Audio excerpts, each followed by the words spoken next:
அப்போ விஜய் சிஎம் கிடையாதா? வெளியான எக்ஸிட் போல் மே 4 என கம்பு சுத்தும் மெட்ரோ டிஎன் நியூஸ் சேனல் நேயர்களுக்கு வணக்கம்.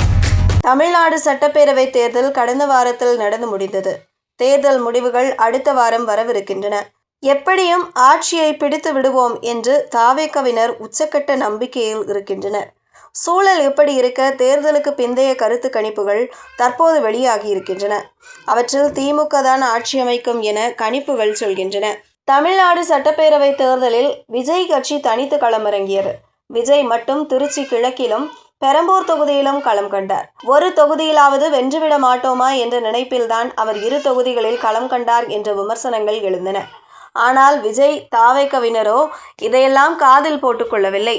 பெரம்பூரில் வேட்புமனு தாக்கல் செய்துவிட்டு பரப்புரையை தொடங்கிய போது இனிமேல் தமிழ்நாடே ஸ்தம்பிக்கப் போகிறது என்று தாவேகவினர் சோசியல் மீடியாவில் அலறவிட்டார்கள். ஆனால் அவரோ பெரம்பூரில் இருந்து ஆரம்பத்தில் இருந்து மொத்தமே 15 நாட்கள் தான் பரப்புரையே செய்தார். முக்கியமாக பல தொகுதிகளுக்கு விஜயின் பரப்புரை வாகனம் செல்லவே இல்லை. இதனால் அந்தந்த தொகுதி வேட்பாளர்கள் உச்சக்கட்ட சோகமடைந்தார்கள். சிலரோ விஜயின் பொம்மையை வைத்தும் ஹாலோகிராமில் விஜயின் உருவத்தை வரவழைத்தும் பரப்புரையை மேற்கொண்டனர். உண்மையில் இந்த பரப்புரையில் விஜய் சொதப்பிவிட்டார் என்பதுதான் தாவேகவினர் ஏற்றுக்கொள்ள மறுத்தாலும் உண்மையான ஒன்று என்பது குறிப்பிடத்தக்கது.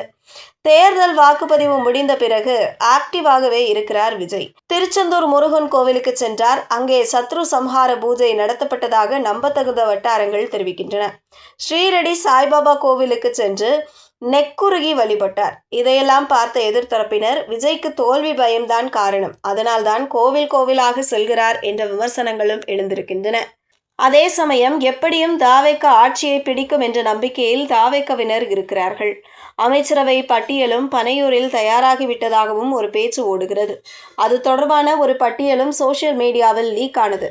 சூழல் எப்படி இருக்க இன்று தேர்தலுக்கு பிந்தைய கணிப்புகள் வெளியாகி இருக்கின்றன. அதில் திமுக கண்டிப்பாக 160 தொகுதிகள் வரை வென்று ஆட்சி அமைக்கும். 2வது இடத்தில் அதிமுக வரும். அந்த கட்சி 110 தொகுதிகள் வரை சீட்டுகளை பெறும் எனவும் கணிப்புகள் வெளியாகி இருக்கின்றன. எல்லோராலும் எதிர்பார்க்கப்பட்ட தாவேக 10லிருந்து 25 தொகுதிகள் பிடிக்கும் என்று தெரிவிக்கப்பட்டிருக்கிறது. எக்ஸிட் போல் முடிவுகளை பார்த்து தாவேகவினர் என்ன செய்வதென்று தெரியாமல் இருக்கிறார்கள். அந்த கட்சியைச் சேர்ந்த சிலரும் பொறுப்பில் இருப்பவர்களும் இந்த எக்ஸிட் போல் எல்லாம் சும்மா ஆளும் கட்சியின் கைப்பாவைகள் எடுத்த கணிப்புகள். கண்டிப்பா மே 4ஆம் தேதி தாவேக பெரும்பான்மையோடு வெற்றி பெறும். அப்படியே தோற்றாலும் குறைந்தபட்சம் 80 தொகுதிகள் வரை வென்று கெத்து காண்பிக்கும் என்றும் கூறி வருகிறார்கள்.